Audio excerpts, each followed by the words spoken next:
अस्सलाम वालेकुम students, welcome back again. मैं मोहम्मद वकास हूँ, your chemistry teacher, and this is your channel MWS chemistry. And the topic of discussion after our previous lecture, that was lecture number 1 on benzene, and this is the lecture number 2 on benzene. And इसमें हम सीखेंगे Kekulé structure of benzene. 1825 यानी 1825 में benzene discover होती है। After 40 years there is a problem for the structure elucidation of benzene के what is the structure which is suitable for benzene। so ये बड़ी ही प्रॉब्लम क्रिएट करा था। तो ये कैक्यूल जो थे, जर्मन ये केमिस्ट थे, इन्होंने फर्स्ट टाइम जो थी वो बेंजीन के लिए एक साइक्लिक स्ट्रक्चर का कॉन्सेप्ट दिया, ठीक है। और कहा यह जाता है कि इसने ख्वाब में ये देखा था कि जो सांप है वो अपनी दुम को खा रहा है। ऐसे सांप होते हैं, स्नेक्स होते हैं जो अपनी दुम को खा जाते हैं, अपनी टेल को। तो जब सांप अपनी टेल को खाता है तो वो एक साइकिल की फॉर्म जो है वो बना लेता है। तो I don't know is this story true और नॉट, लेकिन मैं आपको बता रहा हूँ कि इस तरह की स्टोरीज हैं अबाउट कैक्यूल। तो इसने फिर ये सजेस्ट किया कि शायद बेंजीन जो है, इसके होशो आवाज़ में ज़्यादा सवार थी ना, तो ख्वाब में इसने देखा, तो इसने क्या सोचा कि शायद ये बेंजीन है ये भी क्या होगी, साइक्लिक होगी। तो इसने, अब ये सिर्फ ख्वाब की बेस पे तो नहीं इसने कहा होगा, ऑब्वियसली उसकी रिसर्च है इस पर सारी। तो उसने ये कहा कि बेंजीन साइक्लिक है अकॉर्डिंग टू कैक्यूल। पहला पॉइंट मैं आपको बताने जा रहा हूं कि 1865 में यानी 1865 after 40 years of the discovery of benzene, ठीक है, after 40 years of the discovery, ठीक है, किसकी, बेंजीन की, सही।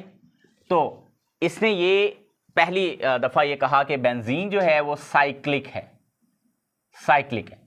साइक्लिक काफी नहीं था, और उसने ये भी बताया कि हेक्सागोनल है, हेक्सागोनल यानी 6 कोनों वाली, हेक्सागोनल। और ये भी कहा कि प्लेनर है। ये सारी बातें अब आपने याद रखनी है, ये आगे चल के हमें काम आएंगी। प्लेनर है, हेक्सागोनल है और साइक्लिक। प्लेनर से सर क्या मुराद है, साइक्लिक और हेक्सागोनल का तो समझ आ गया। प्लेनर से मुराद है 2D यानी एक्स और वाई एक्सिस पे। जैसे मैं बेंजीन को बोर्ड पे ड्रॉ करूंगा वैसे ही ये प्लेन के अंदर होती है, आउट ऑफ द प्लेन नहीं होती, यानी एंगल इसके बाहर या अंदर की तरफ बोर्ड्स में नहीं होते, या एक्सिस के आउट नहीं होते, जी एक्सिस पे नहीं होते, ये कहने का मतलब है। साइक्लिक वो कहता है हेक्सागोनल है, प्लेनर है, ठीक है। और उसने क्या कहा, रेगुलर है। ये बड़ी इंपॉर्टेंट बात है जो उसने की, रेगुलर होना बेंजीन का।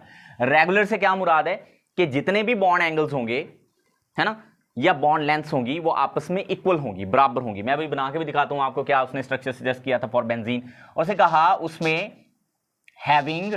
हैविंग ऑल्टरनेट, ऑल्टरनेट का मतलब होता है एक के बाद एक, alternate three single and double bonds. पहले डबल लिख लो, 3 double and single bonds, single bond, ठीक है।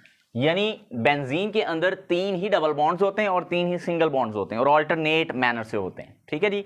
तो ये कैक्यूल का कहना था अबाउट बेंजीन। तो उन्होंने, कैक्यूल ने बेंजीन के जो स्ट्रक्चर को सजेस्ट किया वो कुछ इस तरह का था, ऐसे। साइक्लिक है, हेक्सागोनल है, यानी देखो 1 2 3 4 5 और ये 6 हेक्सागोन हो गया।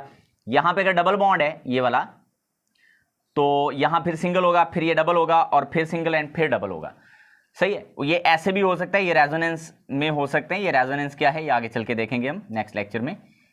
तो ये स्ट्रक्चर ऐसे भी हो सकता है, ये डबल बॉन्ड यहां की बजाय यहां भी हो सकता है ना, ये यहां भी हो सकता है, और ये वाला यहां हो सकता है, और ये वाला तो ये ऐसे दोनों ही स्ट्रक्चर। तो मतलब अगर इसको, ये सर थोड़ा सा आपने और तरह का बना दी, कोई बात नहीं, बताने का मकसद यही था बेसिकली। तो वही है स्ट्रक्चर सेम, ये लो। अब इसको थोड़ा सा बेहतर बना दिया मैंने, ये इस तरह से, ये तो पहले की तरह का हो गया, ये इस तरह से, ठीक है। ये इससे ये एक दूसरे के रेजोनेंस में जा सकते हैं। बेसिकली होता क्या है कि उसने इसकी क्या एविडेंस दी, वैसे बना देता हूँ कि क्या होता है। 6 कार्बन होते हैं यूं बेंजीन के अंदर इस तरह से, और साइक्लिक बना रहे हैं। तो यहाँ पे अगर डबल बॉन्ड है, फिर सिंगल है, फिर डबल है, फिर सिंगल है, फिर डबल है, और फिर सिंगल है, और हर कार्बन के साथ एक एक हाइड्रोजन जुड़ी है। तो यूं C6H6 फार्मूला भी सेटिस्फाई हो रहा है, और कार्बन की जो वैलेंसी 4 होती है वो भी सेटिस्फाई हो रही है, अगर आपको कार्बन के बॉन्ड पूरे करना आते हैं। प्रीवियस चैप्टर में मैं ये सारा कुछ सिखा चुका हूँ। सो ये कैक्यूल ने बेंजीन ड्रॉ की कि ये बेंजीन हो सकती। अब ये कैसे है प्लेनर, क्योंकि यहाँ पे जो एंगल है उसने कहा वो 120 डिग्री है, प्लेनर है। और ये प्लेनर वाली बात भी समझ आ गई, हेक्सागोन भी आ गई, साइक्लिक भी आ गई, having alternate double and. Regular से सर क्या मुराद है? रेगुलर से मुराद ये है कि जितनी carbon to carbon bond length यहाँ पर है उतनी ही यहाँ पर है, उतनी ही यहाँ पर है, उतनी ही ये सारी बॉन्ड लेंथ जो है वो आपस में इक्वल हैं। So this is about regularity, ठीक है। मतलब इररेगुलर अगर हम बनाते हैं तो डबल बॉन्ड तो थोड़ा लेंथ में छोटा होता है, सिंगल बॉन्ड थोड़ा बड़ा होता है, फिर डबल बॉन्ड छोटा होता है, सिंगल बॉन्ड थोड़ा बड़ा होता है, फिर डबल बॉन्ड थोड़ा छोटा होता है और सिंगल बॉन्ड बड़ा होता है। तो ये तो कुछ इस तरह का बनता है, ये इस तरह से। तो ये तो होता है इररेगुलर। ऐसे स्ट्रक्चर भी बनाए गए, ठीक है ना। ये तो इररेगुलर है, ये स्ट्रक्चर कैक्यूल का सजेस्टेड स्ट्रक्चर नहीं था, उसने कहा था रेगुलर है, ठीक है। तो ये सारी चीजें हैं जो हमें regular structure, cyclic, hexagonal, planar और सारा कुछ इसके बारे में बताती है। एविडेंस उसने इसके क्या दिए? उसने कहा कि जो असल हमारे पास बेंजीन है जिसका अभी तक हमें स्ट्रक्चर नहीं पता, लेकिन वो बेंजीन हमारे पास एक्चुअली डिस्कवर्ड है इन देखो 1865 में ये हुआ ना, तो वो तो 1825 में भी हमारे पास असल बेंजीन मौजूद है। बेंजीन लिक्विड होती है बेसिकली, ठीक है, कलरलेस। तो असल बेंजीन में ना 3 मॉलिक्यूल पर मोल बेंजीन जो है वो, यानी 3 मोल हाइड्रोजन ऐड हो सकते हैं। अगर 1 मोल हमारे पास बेंजीन हो तो हाइड्रोजनेशन हो सकती है। तो कैक्यूल ने कहा कि मेरे बनाए हुए, मेरे दिए हुए स्ट्रक्चर के मुताबिक भी आप 3 मोल इसमें हाइड्रोजन ऐड करके इसको देखोगे कि ये आपको प्रोडक्ट साइक्लोहेक्सेन देगी, और असल बेंजीन भी सेम यही करती है, ठीक है।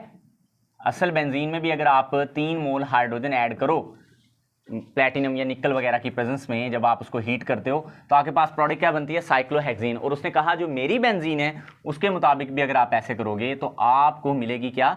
साइक्लोहेक्सेन। अंडरस्टैंड?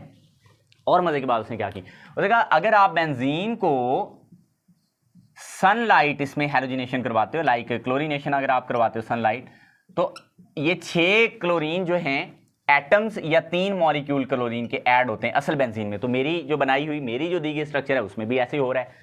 तो ये कुछ इस तरह से होगा कि हर कार्बन के साथ एक एक क्लोरीन जुड़ जाएगी, तो ये डबल बॉन्ड जो है वो खत्म हो जाएंगे। ये भी एक एडिशन रिएक्शन है, सही है, ये भी एक एडिशन रिएक्शन है, ऊपर वाला भी एक, इसको बोलेंगे बल्कि हेक्साक्लोरोसाइक्लोहेक्सेन। हेक्साक्लोरोसाइक्लोहेक्सेन हमें प्रोडक्ट यहाँ पे मिल रही है, ठीक है जी। तो असल बेंजीन भी ऐसा ही करती है। अच्छा, अभी हमने पीछे एक जो लेक्चर था हमारा उसमें हमने देखा था बेंजीन मोनो सब्स्टिट्यूटेड प्रोडक्ट एक ही देती है। तो ये बेंजीन भी मोनो सब्स्टिट्यूटेड प्रोडक्ट एक ही देगी, और वो क्या होगी? अगर हम ये बेंजीन लें और इसमें X ऐड करें तो X किसी एक ही जगह जाएगा एट अ टाइम, तो एक से ज्यादा इसके आइसोमर पॉसिबल नहीं होंगे। तो कैक्यूल की बेंजीन भी एक ही मोनो सब्स्टिट्यूटेड प्रोडक्ट दे रही, इस X को यहां लगा लो, यहां लगा लो, यहां लगा लो, यहां लगा लो, यहां, ये 1 पे ही रहेगा, ठीक है। तो 1 आइसोमर बनता है असल बेंजीन का मोनो सब्स्टिट्यूटेड प्रोडक्ट में, और डाई सब्स्टिट्यूटेड प्रोडक्ट में असल बेंजीन के 3 पॉसिबल आइसोमर थे।